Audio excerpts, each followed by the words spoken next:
Olá, olá pessoal, estamos de volta para o nosso quarto e último bloco dos estudos sobre direito das obrigações. Agora nós vamos falar sobre as obrigações subjetivamente complexas. O que é isso? Obrigações que têm vários devedores ou vários credores. Simples assim. As obrigações subjetivamente complexas são aquelas que possuem vários devedores ou vários credores. Perfeito? Eu emprestei um valor para você e seus dois irmãos. Então, 3 devedores de um empréstimo. Eu peguei um valor emprestado com vocês 3. 3 credores de um empréstimo. Viram só? Obrigações subjetivamente complexas. As obrigações subjetivamente complexas podem ser de 3 categorias: divisíveis, indivisíveis ou solidárias. E primeira coisa que eu preciso que você entenda: a regra geral é a da divisibilidade. Grave isso. Grave isso. A regra geral é de que a obrigação é divisível. A obrigação, como regra, é divisível. O que significa isso? Cada devedor responderá apenas e tão somente pela sua cota-parte.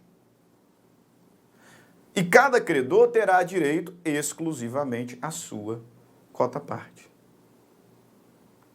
Eu preciso que você grave isso, para não errar em prova. Por quê? A coisa mais comum de todas, nesse contexto, é aluno que presume solidariedade. Não faça isso. O artigo 265 do Código Civil vai nos dizer que a solidariedade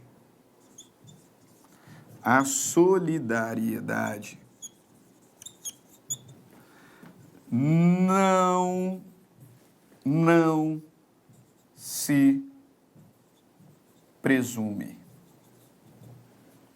Não se presume. E agora olha o artigo 257. Havendo mais de um devedor ou mais de um credor em obrigação divisível, esta presume-se dividida. Então, o que se presume é a divisibilidade. A obrigação divisível é a regra. A obrigação divisível é a presunção. Não presuma solidariedade. Como assim, professor? Olha aqui no quadro. Cai lá na sua prova. Na sua prova cai o seguinte exemplo, o seguinte enunciado. Adriana emprestou 400 mil reais para Maria, Joana, Leonardo e José Pedro. Um contrato só. Maria, Joana, Leonardo e José Pedro querem ali abrir um negócio, né? Querem ali abrir um negócio e, por conta disso, Maria, Joana, Leonardo e José Pedro pegaram 400 mil reais emprestado com a Adriana. Ponto. Esse é o enunciado que está lá. Esta é a informação que você tem. Aí na primeira questão, na letra A, está o seguinte: Adriana pode cobrar os 400 mil reais. Adriana pode cobrar a totalidade de José Pedro? Responda aí. Mais alto, não ouvi. Pode ou não pode? Pode? Acabei de dizer que a solidariedade não se presume. Não pode. O enunciado não falou nada. O enunciado não falou nada sobre solidariedade. Somente disse que a Adriana emprestou 400 mil reais para Maria, Joana, Leonardo e José Pedro. Se o enunciado não falou nada sobre solidariedade, você vai usar o artigo 257 mais o artigo 265. O artigo 257 diz: havendo vários devedores ou vários credores em obrigação divisível, esta presume-se dividida. E o artigo 265 diz, a solidariedade não se presume. Então, se por um único contrato a Adriana emprestou 400 mil reais para Maria, Joana, Leonardo, José Pedro e o contrato não falou nada sobre solidariedade, Maria responde por 100 mil. Joana responde por 100 mil. Leonardo responde por 100 mil. E José Pedro responde por 100 mil. Cada um dos devedores responderá exclusivamente pela sua cota-parte. E se a Adriana cobrar de José Pedro e José Pedro não tiver como pagar, ela não pode cobrar dos outros. Não pode. Não pode cobrar dos outros. Por quê? Porque a obrigação é divisível. Pronto. Já matamos a primeira. Obrigação divisível, que é a regra. Cada um dos devedores responde exclusivamente pela sua cota-parte, cada um dos credores tem direito a exigir exclusivamente a sua cota-parte. Agora, professor, aqui o senhor usou como exemplo um empréstimo. Então, dinheiro. O dinheiro tem como fracionar. Mas e se a Adriana tivesse comprando um quadro dos 4? Imagina que os 4 são irmãos, né? Herdaram um quadro do pai, e como cada um mora numa casa, um quadro caríssimo, cada um mora numa casa, não tem como ficar um quarto do quadro aqui, um quarto do quadro ali, um quarto do quadro aqui, não tem como, não tem como. Então optaram por vender. 4 devedores de um quadro, de um bem que é indivisível. O que o legislador me diz? Se havendo 2 ou mais devedores, a prestação não for divisível, cada um será obrigado pela dívida toda. E o devedor que paga a dívida sozinho subroga-se no direito do credor em relação aos coobrigados. Vamos, por exemplo? Olha lá. Ó. Adriana comprou, e como compradora ela pagou o preço, 400 mil reais. 100 para Maria, 100 para Joana, Leonardo, José Pedro. Comprou um quadro de 4 irmãos. Agora os 4 são devedores de um bem indivisível. Indivisível. Os 4 são devedores de um bem. Não tem como a Adriana cobrar um quarto de José Pedro, um quarto de Leonardo, um quarto de Joana, um quarto de Maria. Por quê? Porque o bem é indivisível. Então o legislador me diz que todos eles respondem pela totalidade. Qualquer um deles pode ser demandado pela dívida toda. Ótimo, professor, mas e se vários forem os credores? Aqui eu quero que você tenha atenção. Porque tudo aqui está na lógica, né? Até então. Então aqui eu quero que você tenha atenção. Coloca aí uma atenção no seu caderno. Se o valor é divisível, devo 400 mil reais para 4 credores. Cada um só pode me cobrar 100.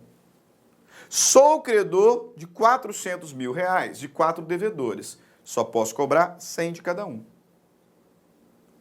4 devedores de um quadro indivisível. Como eu não tenho como pagar um quarto, todos os devedores respondem pela totalidade. Até agora, tudo muito lógico, muito lógico. Ótimo. E se eu tiver 4 credores de um bem indivisível? Imagina que, vou até passar aqui e eu já volto. Aqui, ó, nosso exemplo. Maria, Joana, Leonardo e José Pedro são irmãos, se formaram na faculdade de Direito, passaram no OAB e agora vão advogar. Alugaram uma salinha lá. Salinha, né? Um escritóriozinho, alugaram. Não são ainda uma sociedade, não criaram ainda uma pessoa jurídica. Estão apenas dividindo os gastos de um escritório. E querem colocar lá um quadro bonito na recepção. Em nome próprio, eles compram esse quadro.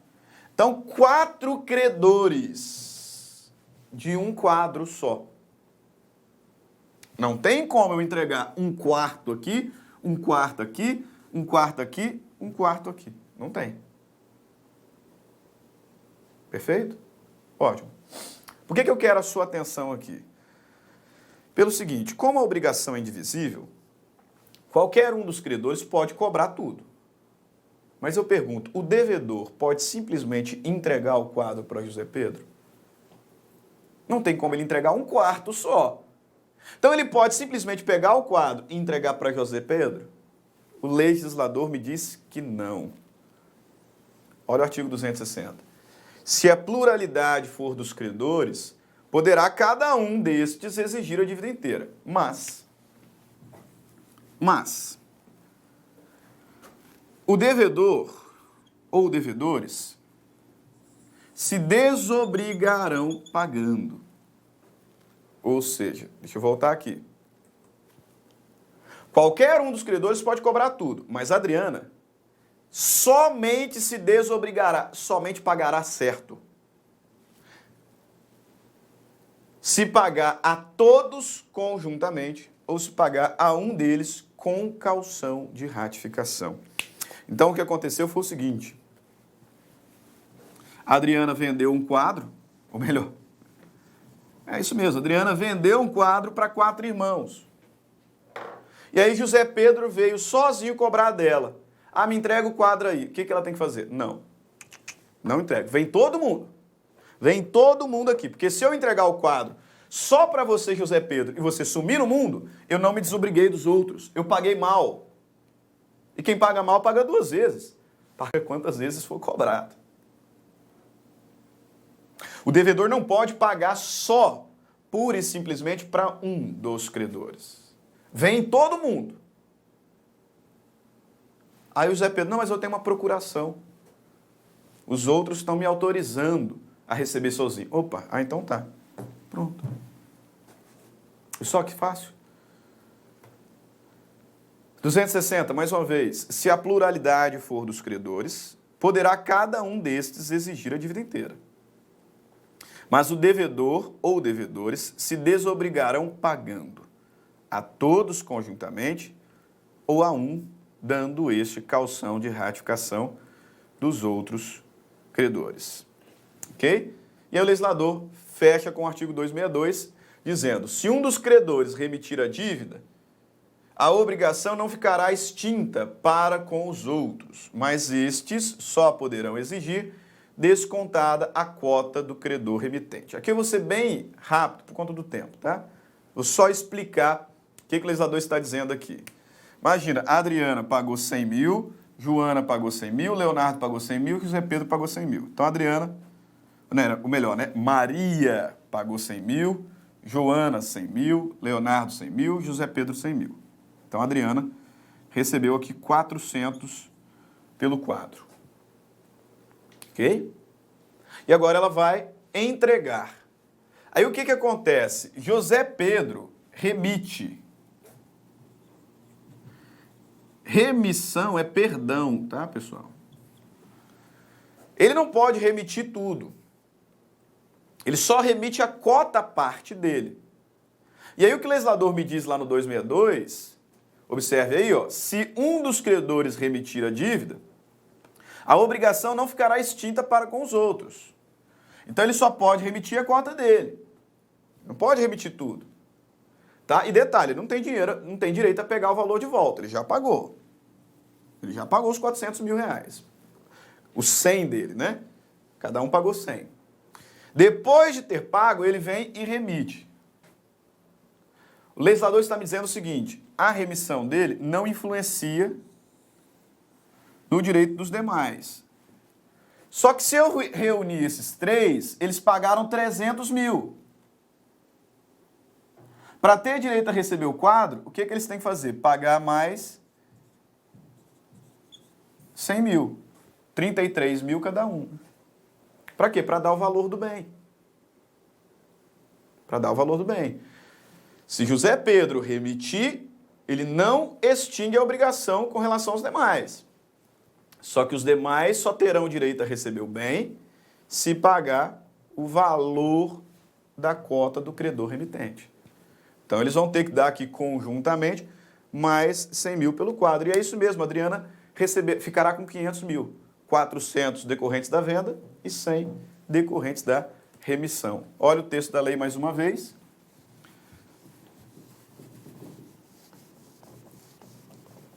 Se um dos credores remitir a dívida, a obrigação não ficará extinta para com os outros, mas esses só poderão exigir descontada a cota do credor remitente. Vamos lá falar sobre solidariedade agora. E vou até manter a atenção ali porque o tema é importante. Vi dívida divisível, indivisível. Agora, obrigação solidária. Já falamos sobre obrigação divisível e indivisível. O que é a obrigação solidária? Artigo 264 me traz o conceito.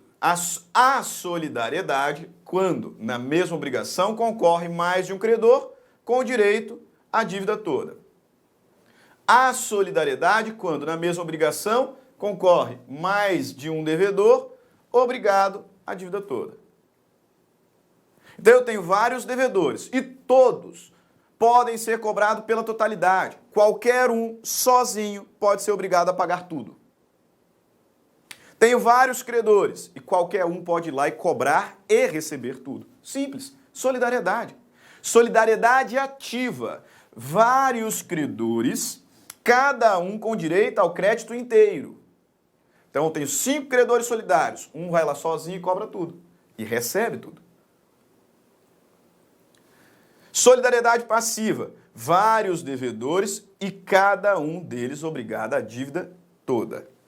O artigo 265 me diz que a solidariedade não se presume, hein? Resulta da lei ou da vontade das partes. Então o enunciado tem que dizer que a obrigação é solidária. A menos que a própria lei fale, por exemplo, numa relação consumerista. Solidariedade ativa. Vários credores, sem erro. Cada um dos credores solidários tem direito a exigir do devedor o cumprimento da obrigação por inteiro. Enquanto algum dos devedores solidários não demandarem um devedor comum, a qualquer daqueles poderá o devedor pagar. Então eu tenho aqui, ó, esquece o quadro.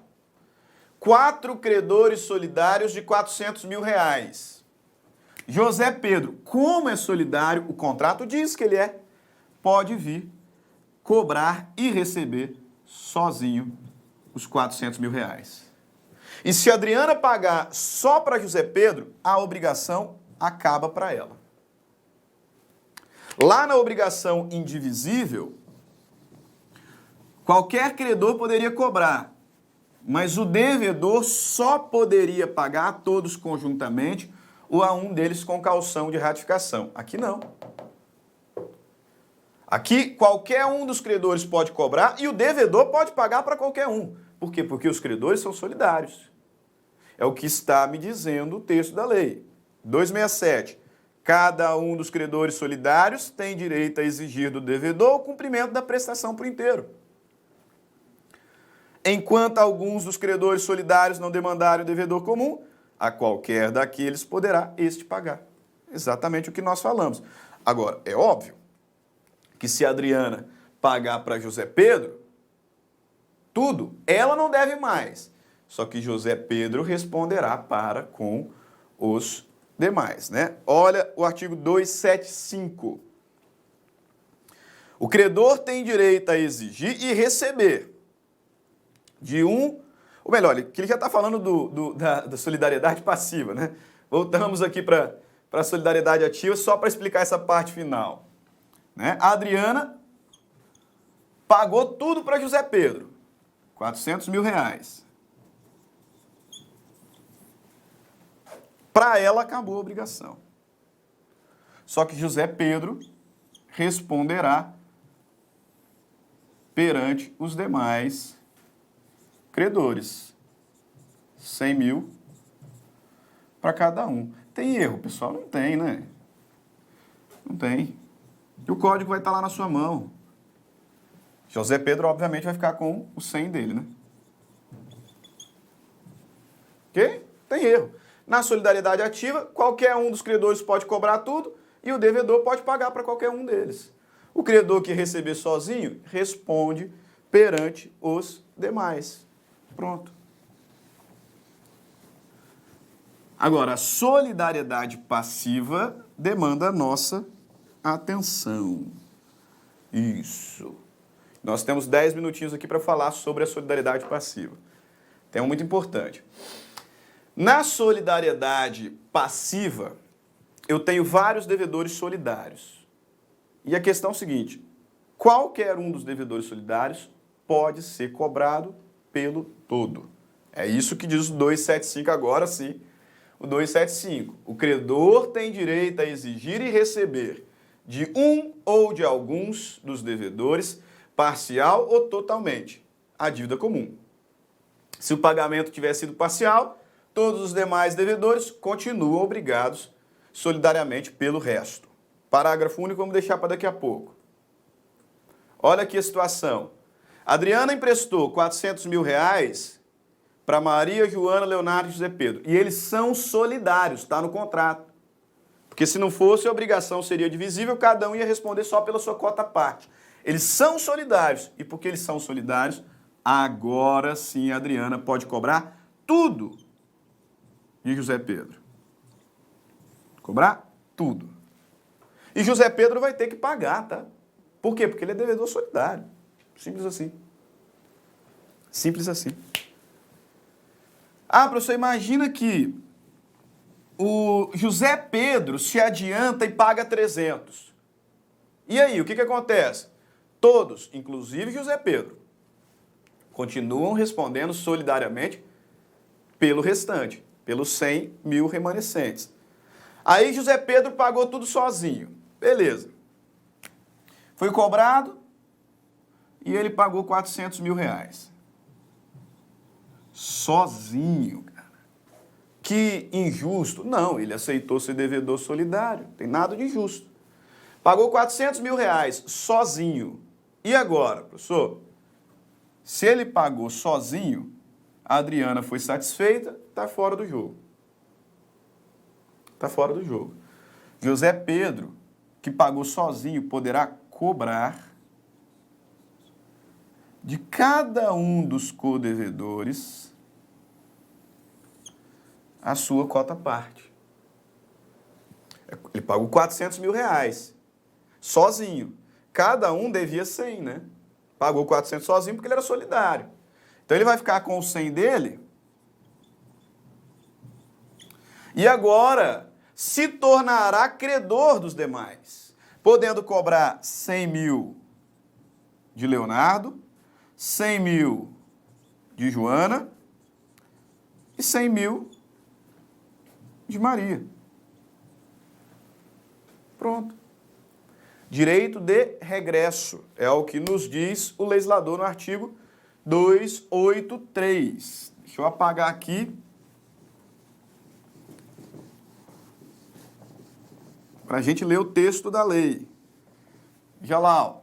O devedor que satisfez a dívida por inteiro tem direito a exigir de cada um dos codevedores a sua cota. Então, ele foi lá e pagou, né, o José Pedro pagou 400 mil reais sozinho. Agora ele cobra 100 mil de cada um dos codevedores. Ah, professor, mas chegou na Maria, ela é insolvente, não tem como pagar. Segunda parte do 283. Vamos ele inteiro. Olha, o devedor que satisfez a dívida por inteiro tem direito a exigir de cada um dos codevedores a sua cota, dividindo-se igualmente por todos a cota do insolvente, se o houver, presumindo-se iguais no débito as partes de todos os codevedores. Como assim, professor? Olha aqui, ó. No nosso exemplo, Pedro pagou 400 mil reais. Pagou sozinho 400 mil reais, 400k. E agora ele pode regredir contra os demais. Ele vai ficar com os 100 mil dele, né? Porque ele também é devedor. Mas ele vai poder cobrar 100 mil de Leonardo, e aí ele cobrou e recebeu, poderá cobrar 100 mil de Joana, cobrou e recebeu, e poderá cobrar 100 mil de Maria. Aí sabe o que aconteceu? Quando ele foi cobrar de Maria, Maria não pagou e ela não tem como pagar. Por quê? Porque ela é insolvente. Ela é insolvente. Poxa, mas aí José Pedro está ficando no prejuízo, né? Porque ele pagou 400 sozinho, cobrou 100 de Leonardo, recebeu, caiu para 300. Cobrou de Joana, recebeu, caiu para 200. Aí cobrou de Maria, ela é insolvente. O que o legislador diz? A cota da insolvente é rateada por todos. Então Maria tinha uma cota de 100 mil reais, Joana responderá por mais 33,3K. Leonardo por mais 33,3 mil e José Pedro vai ficar com mais 33 mil. Ok? Nós rateamos a cota do insolvente. Perfeito?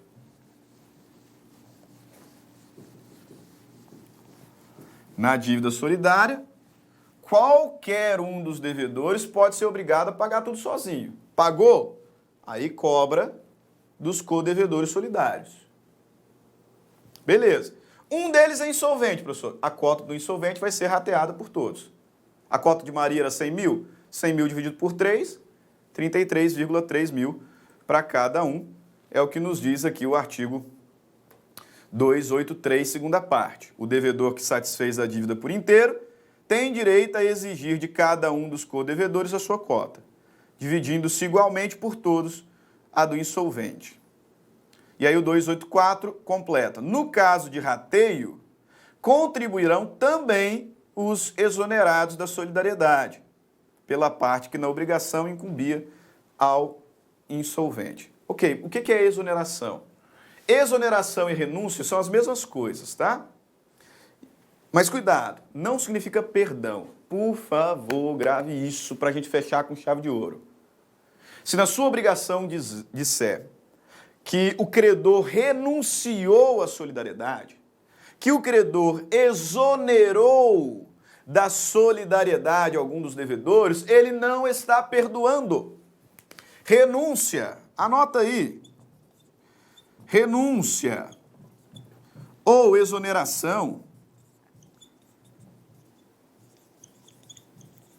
Renúncia ou exoneração não é perdão. Não é perdão. Não significa remissão. Remissão é perdão. Renúncia não. Ah, então o que é, professor? Primeiro, olha para o texto da lei. Artigo 282. O credor pode renunciar à solidariedade em favor de um, de alguns ou de todos. Se o credor exonerar a solidariedade de um ou mais, subsistirá a dos demais. Beleza. O que é exoneração? Na exoneração,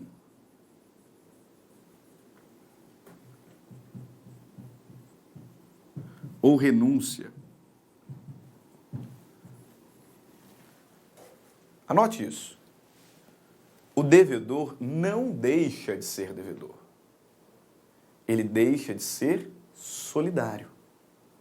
Então, se na sua questão disser que a Adriana renunciou José Pedro da solidariedade, exonerou a solidariedade de José Pedro, ele não deixou de ser devedor. Ele não foi perdoado. Ele deixou de ser solidário.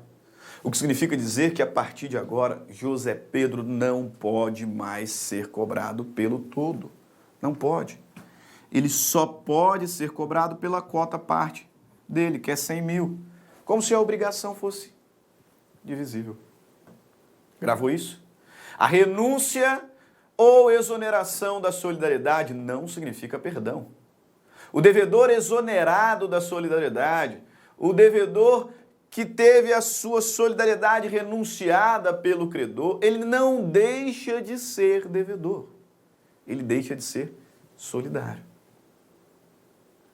De modo que agora, José Pedro só pode ser cobrado por 100.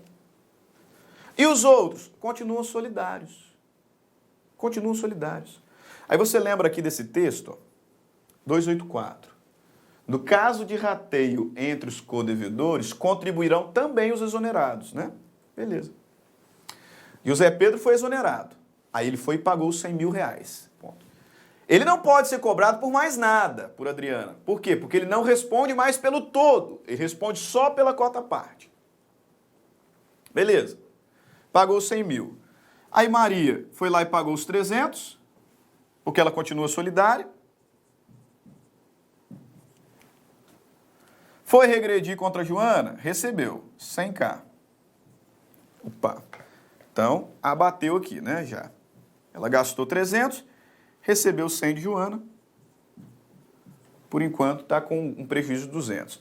Foi cobrar de Leonardo? Leonardo é insolvente. Aí eu te pergunto, a insolvência será rateada só entre Maria e Joana?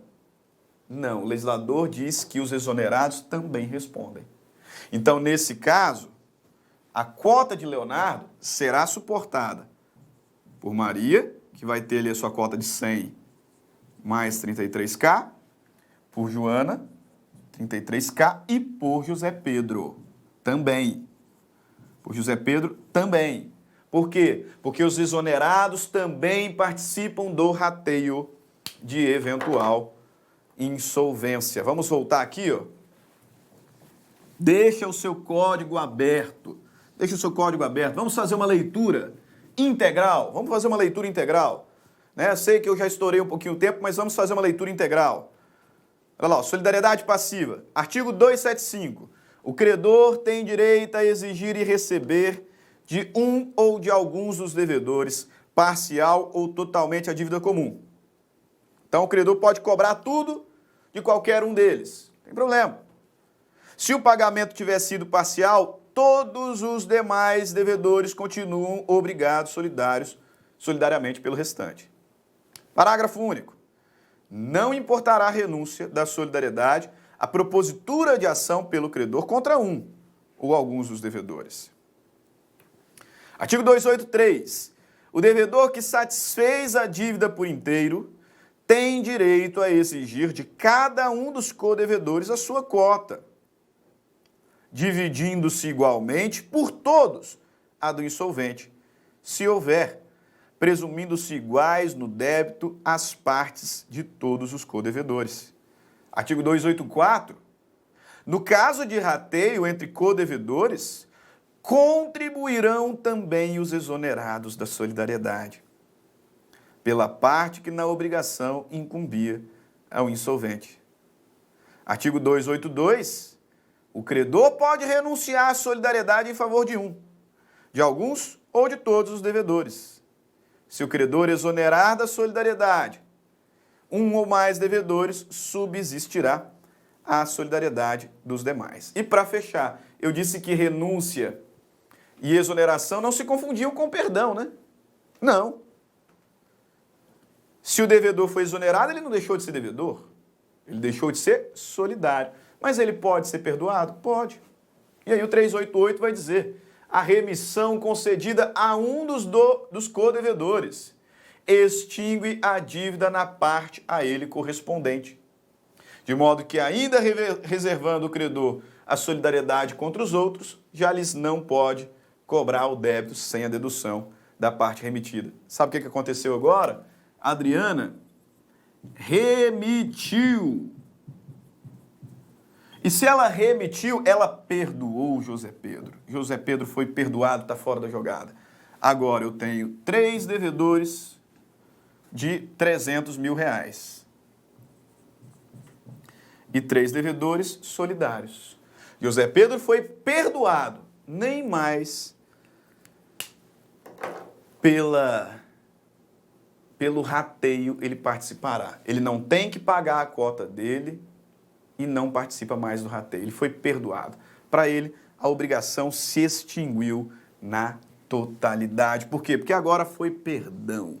Agora não foi exoneração apenas. Foi perdão. Remissão da dívida. Ok? Beleza, encerramos o estudo sobre direito das obrigações. Matéria difícil? Muito difícil. Por isso, veja, reveja, quantas vezes for necessário. E não tem problema. Se tiver dúvida, coloca nos comentários. O professor Stanley está aqui para isso. Terei muito prazer em responder as dúvidas de vocês. Curta o nosso vídeo, compartilhe, se inscreva nos canais do Lá Concursos, do professor Stanley Costa, siga o Lá Concursos no Instagram, siga o professor Stanley Costa no Instagram e se tiver dúvida, coloca no comentário. Eu vou responder. A matéria é difícil e o nosso tempo é exíguo. Não tem como trabalhar em 40 horas de curso o que você estudou numa faculdade inteira. Se precisar, veja mais de uma vez os vídeos e se precisar, pergunte, porque eu vou ter muito prazer em responder as suas dúvidas, ok? Uma sugestão? Compre a nossa apostila. Lá está a explicação detalhada, mas eventuais perguntas, o professor Stanley estará aqui para sanar todas as dúvidas, a fim de que no grande dia você alcance a sua aprovação. Grande abraço a todos, fiquem com Deus e até mais. Tchau, tchau. Clique lá.